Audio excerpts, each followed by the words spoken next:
Bonjour tout le monde, aujourd'hui on parle des jeux vidéo. On le sait depuis longtemps, les jeux vidéo font l'unanimité auprès de la jeunesse, mais j'ai tout de même voulu apprendre davantage de connaissances sur mon sujet. Je suis donc allée fouiner dans les jeux à mon petit frère.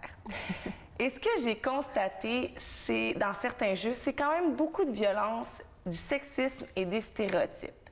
Je veux donc vérifier et comprendre avec la psychologue Marianne Sergerie si ces jeux peuvent engendrer des influences négatives. Ou peut-être c'est juste moi qui s'imagine le pire. Allons vérifier. Bonjour Marianne. Bonjour. On a toute une mission aujourd'hui. Oui. Avant de parler des impacts, je pense qu'il est important de comprendre en premier lieu pourquoi un jeune joue aux jeux vidéo. Oui, tout à fait. Bien, en fait, le jeu, ça a une fonction de nous divertir, de nous amuser, le jeu de façon générale. Quand on regarde au niveau du jeu vidéo de façon plus précise, autant chez les jeunes que chez les adultes, il y a plusieurs facteurs qui vont faire en sorte qu'on va vouloir jouer ou qu'on va être motivé à jouer. Le premier, c'est l'excitation, donc d'avoir des émotions fortes, d'avoir des sensations, puis d'essayer de vivre une émotion qui nous sort un peu de l'ordinaire. Donc ça, c'est souvent la motivation qui va être la plus citée là, par les joueurs de jeux vidéo. Ensuite, on va retrouver aussi des motivations au niveau du défi, donc d'avoir un défi à relever, de surpasser ses habiletés, d'apprendre. Donc ça, c'est aussi quelque chose qui est très motivant pour les joueurs.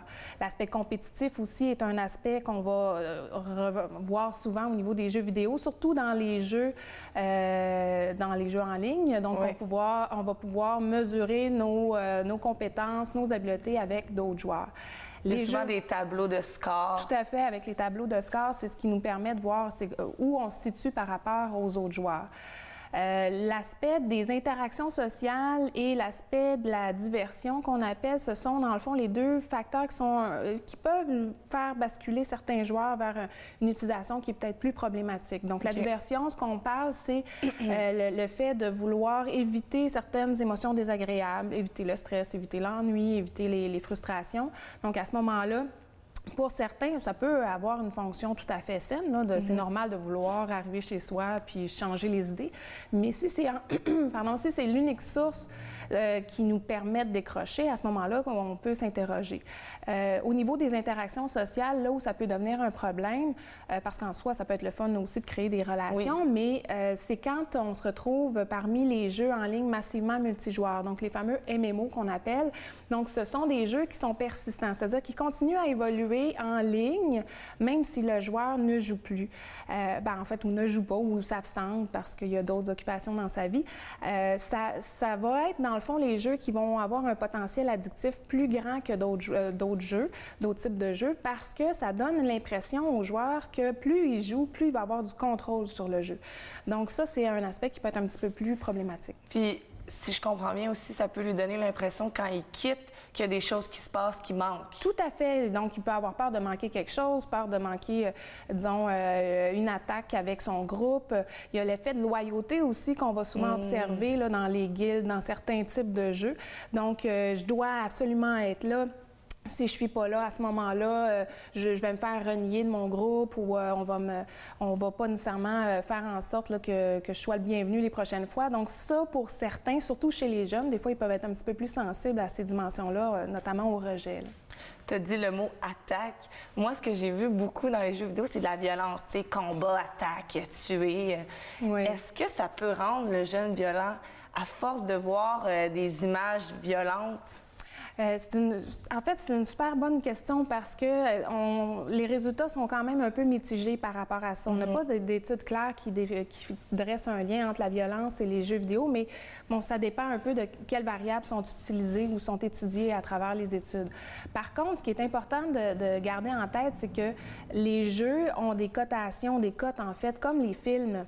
Donc, à ce moment-là, c'est important que les jeunes soient exposés à des jeux qui sont dans les catégories pour lesquelles ils ont l'âge requis.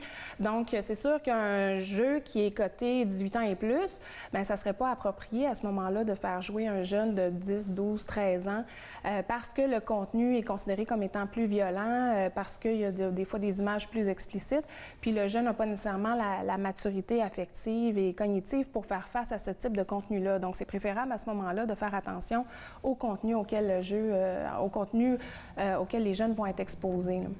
Quand on joue aux jeux vidéo, on rentre dans un univers. On incarne des personnages, parfois un chevalier, un voleur de banque. Est-ce qu'à force de jouer à des jeux, le jeune peut confondre le monde virtuel du monde réel?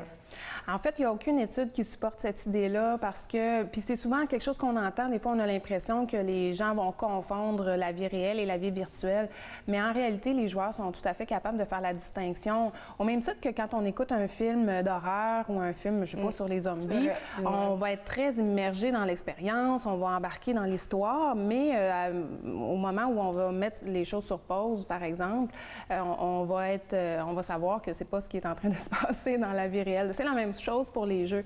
Les jeux, dans le fond, ça permet d'aller chercher l'aspect des fantasmes, donc de pouvoir se placer dans des situations auxquelles on n'est pas, auxquelles on n'est pas confronté dans la vie réelle. Donc, ça permet de s'évader à ce niveau-là. Donc, par exemple, de conduire une voiture de course, de voler ou de se retrouver à la limite même dans une autre époque. Donc, ça permet d'aller jouer un peu sur les fantasmes qu'on peut avoir, mais tout en étant conscient que c'est pas ça qui arrive dans la vraie vie.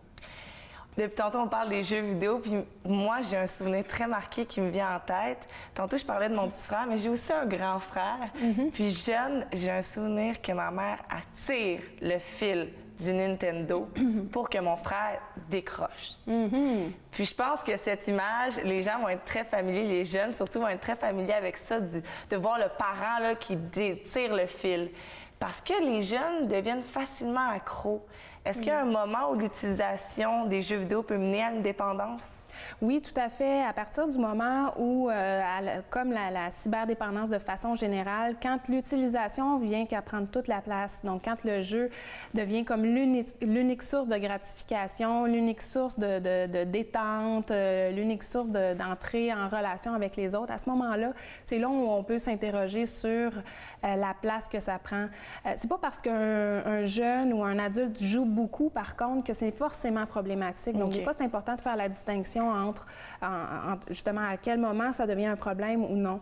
Quand ça commence à interférer dans la vie de la personne, quand, oups, il y a des retards, le jeune ne fait pas ses devoirs, par exemple, ou s'absente, ou qu'on se sent moins motivé, plus déprimé, à ce moment-là, c'est sûr qu'on peut s'interroger. Mais il est possible d'avoir une passion pour les jeux vidéo puis que ça soit harmonieux avec les différentes activités dans la vie de la personne. Merci encore une fois, Marianne, d'être présente aujourd'hui et de nous aider. Ça m'a fait plaisir. Finalement, j'avais pas totalement tort ni totalement raison. Les jeux vidéo, c'est un bon loisir pour vous les jeunes, tant que vous ne vous dirigez pas vers un isolement social. Donc, 1 heure de jeux vidéo, puis après, allez jouer dehors avec vos voisins, vos amis. Salut!